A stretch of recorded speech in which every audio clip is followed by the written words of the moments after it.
Aproximavam-se de Jesus todos os publicanos e pecadores para o ouvir. Os fariseus e os escribas murmuravam, dizendo: este recebe pecadores e come com eles. Então Jesus lhes contou esta parábola: qual de vocês é o homem que, possuindo 100 ovelhas e perdendo uma delas, não deixa no deserto as 99 e vai em busca de que se perdeu, até encontrá-la? E quando a encontra, põe-na sobre os ombros, cheio de alegria. Indo para casa, reúne os amigos e vizinhos, dizendo-lhes: alegrem-se comigo, porque já achei a minha ovelha perdida. Digo a vocês que assim haverá mais alegria no céu por um pecador que se arrepende do que por 99 justos que não necessitam de arrependimento. Ou qual é a mulher que, tendo 10 dracmas, que perdeu uma delas, não acende a lamparina, varre a casa e a procura com muito empenho até encontrá-la? E quando a encontra, reúne as amigas e vizinhas, dizendo: alegrem-se comigo, porque achei a dracma que eu tinha perdido. Eu afirmo a vocês que a mesma alegria existe diante dos anjos de Deus por um pecador que se arrepende. Amém? Jesus continuou: certo homem tinha 2 filhos. O mais moço deles disse ao pai: pai, quero que o Senhor me dê a parte dos bens que me cabem. E o pai repartiu os bens entre eles. Passados não muitos dias, o filho mais moço, ajuntando tudo o que era seu, partiu para uma terra distante. E lá desperdiçou todos os seus bens, vivendo de forma desempregada. Até aí, irmãos. Amém? Glória a Deus. Até aí nós conhecemos, né, a parábola do filho perdido. Então, vamos falar sobre isso. Né? A dracma é uma moeda que valia por um dia de trabalho. É como se fosse hoje uma nota de 50 reais, né? Se a gente pega 50 reais em casa, a gente vai revirar tudo para poder achar esses 50 reais e vai ficar feliz, né? É o que Jesus diz aqui. Então, a dracma, né, é uma moeda de prata, né? Uma moeda grega de prata, que valia por um dia de trabalho, um dia do trabalhador. Né? Então Jesus nos mostra aqui 3 situações. A primeira situação da ovelha. E ele diz assim: digo a vocês que assim haverá mais alegria no céu por um pecador que se arrepende do que por 99 justos que não necessitam de arrependimento. Amém? Então ele prega aqui para aqueles que já são convertidos. Não é verdade? Os 99 que ali ele deixou que o que? Que achavam justo e que não precisavam de arrependimento. Porque Jesus precisa de nós, que nós tenhamos arrependimento dos nossos pecados em nossos corações. Pecar, nós pecamos todos os dias, a cada momento. Pecar, nós pecamos desde o momento que a gente acorda até a hora de dormir. Mas esse pecado aí continua em nossas vidas, tem que haver arrependimento em nossos corações. Né? Nós somos seres humanos. Deus sabe, né, que nós temos as nossas fraquezas. Mas Jesus, ele veio ao mundo, Deus encarnado, né, como carne e osso, para provar para nós que, como carne e osso, nós também podemos vencer as tribulações e os nossos pecados. Mas há um momento, né, que a ovelha ela se perde. Há um momento que a ovelha, né, ela sai do caminho. Né? Então Jesus fala que se perde, quer dizer o quê? Cair em perdição. Né? Não encontrar o caminho porque alguma coisa fez com que você perdesse aquele caminho. Você foi para um local que você não conhece, a escuridão nos seus olhos, né? Então o inimigo ele faz isso com as nossas vidas. Ele faz com que a gente se perca perante a nossa caminhada, né? E o que Jesus faz? Ele toca em nossos corações, toca em nossas vidas, para que haja arrependimento. É assim que Jesus nos resgata. Né? Não pense que você vai, né, se desviar do caminho do Senhor, né, se desviar da igreja, né, e você vai acordar de madrugada e Jesus está lá no pé da tua cama falando assim, ó, eu deixei a 99 lá e disse que aqui que está. Não, ele vai botar um sentimento de arrependimento em seu coração. Jesus fala aqui, né? Esse sentimento de arrependimento vai fazer o quê? Vai fazer com que você encontre novamente o caminho, né, de Jesus na sua vida, voltando para a igreja, né? A segunda situação da dracma, Jesus fala aqui de valor. E nós temos valor para o Senhor. Ele diz assim, eu afirmo a vocês que a mesma alegria existe diante dos anjos de Deus como um pecador que se arrepende. Ele fala novamente de arrependimento, né, porque ele fala da dracma. Por quê? A dracma é uma moeda de prata que valia por um dia de trabalho. E Deus, ele perde um dia de trabalho para quê? Para construir o homem, para criar o homem. Né? Um dia de trabalho para Deus é como 1000 anos para nós. Um dia para Deus é como 1000 anos para nós. Imagine, né, o trabalho que deu para os 6 dias de criação e ainda criar o homem. Então nós temos algo valoroso que quando nós somos resgatados pelo nosso arrependimento, né, porque não é Jesus que nos resgata, é o nosso arrependimento que faz com que a gente possa ser resgatado. Não tem como, né? Jesus fala aqui novamente arrependimento. Não tem como nós sermos resgatados sem arrependimento.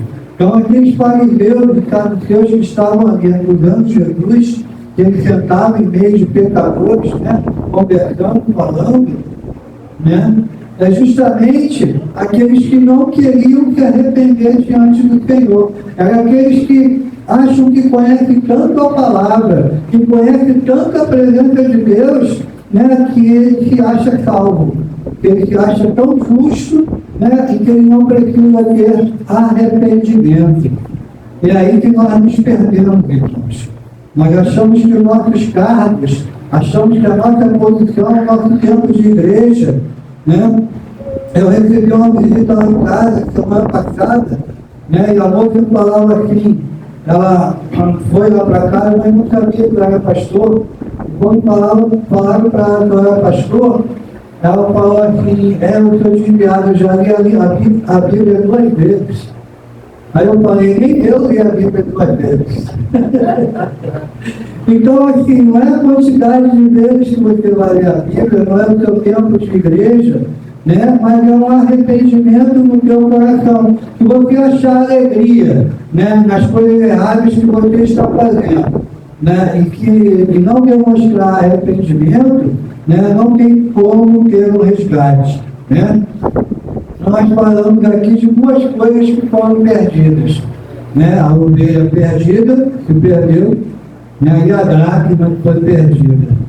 E o filho pródigo, ele se perdeu? Não. Ele abandonou. É diferente. O pai foi atrás do filho pródigo? Não. O pai deu a herança dele, ele foi para a balbúrdia, né, digamos assim, viver a vida, a louca vida, lá ele se perdeu, gastou todo o dinheiro, começou a passar fome, né? E ele, pela situação que estava vivendo, ele quis voltar para a casa do pai. Mas o pai não foi atrás dele, porque ele não se perdeu. Ele simplesmente foi embora.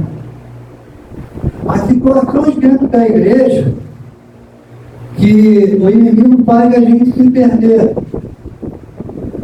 Dentro de várias investidas no nosso casamento, na família, no trabalho, até mesmo com irmãos da igreja. Às vezes você entra por aqui, né, o irmão falou alguma coisa que desagradou o teu coração e você se desviou, né?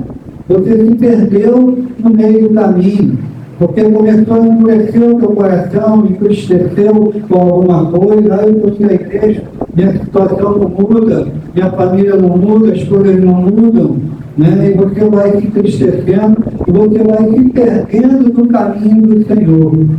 É diferente de você estar na igreja, e você querer viver as coisas do mundo, e dizer assim, aqui eu não quero ficar mais.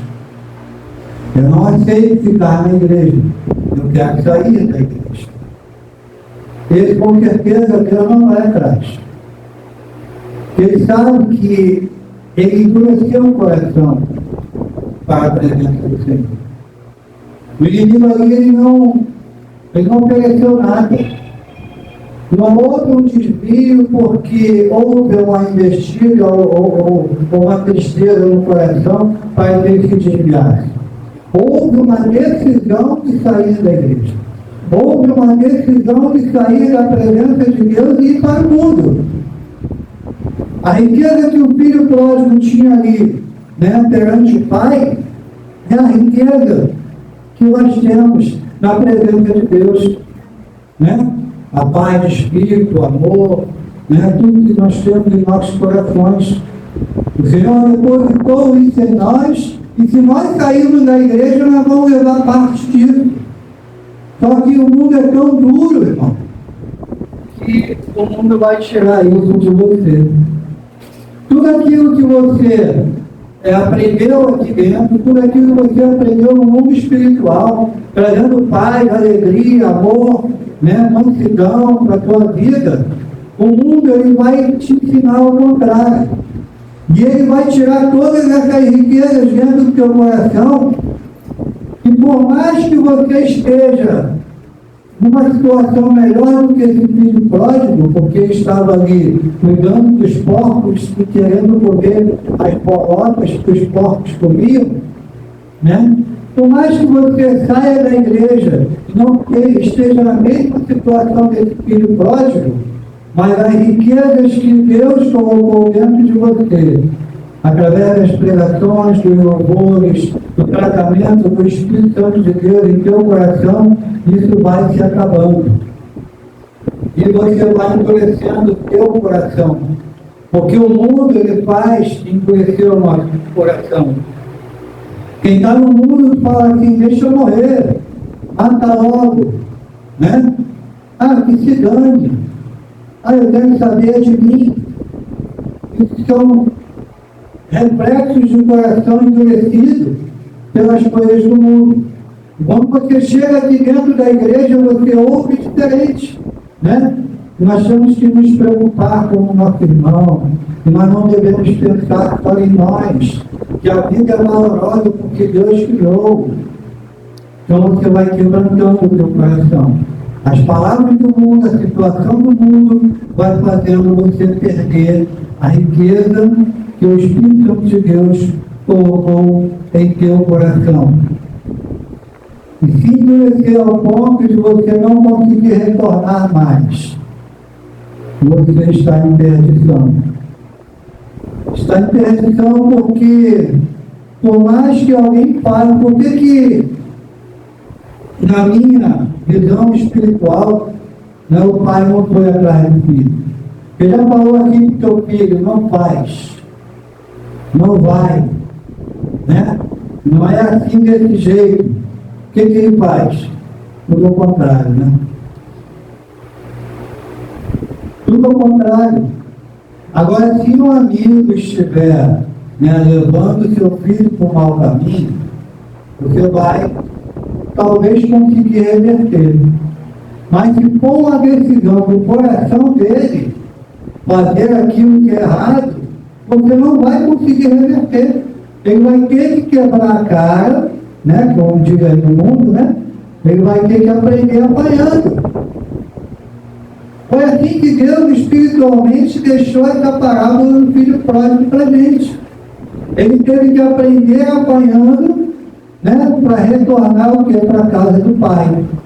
E tem muitos que são muito endurecidos e não retornam. Né?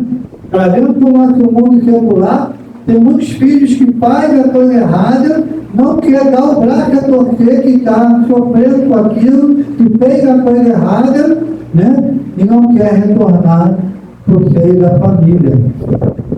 Então, irmãos, tenham muito cuidado quando a gente diga assim, eu não quero mais ir à igreja, né?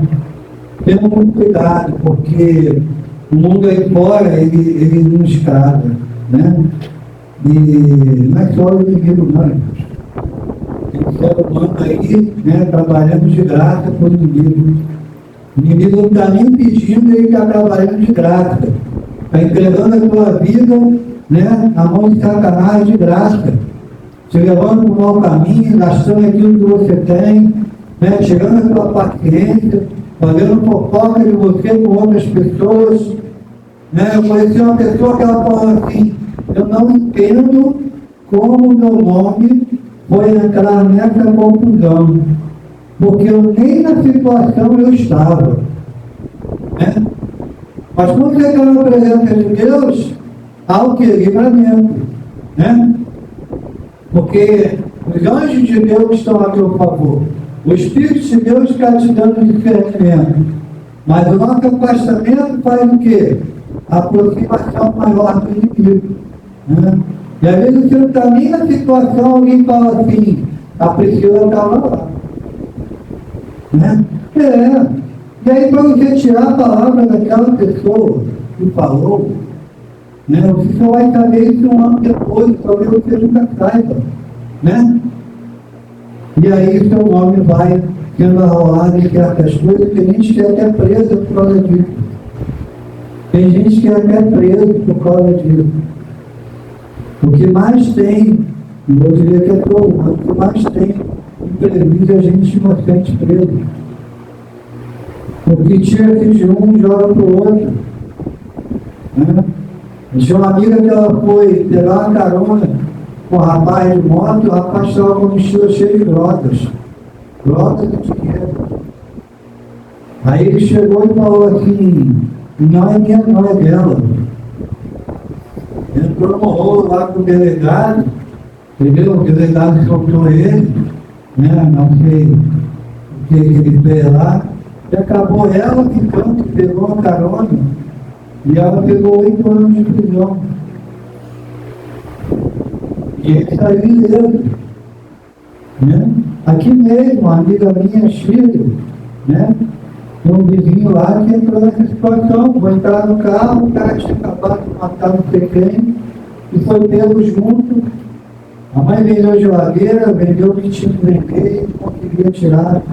Né? Então são essas situações, irmãos, que quando nós vamos para o mundo e digamos assim, nós não queremos mais a igreja, e nós vamos para o mundo, a gente encontra essas situações que você vai dizer assim, poxa, mas como é que eu me envolvi nisso? Né? Foi o seu afastamento da presença de Deus. Nada te afastou da presença de Deus, você decidiu. Você decidiu pegar a riqueza e ir embora. Né?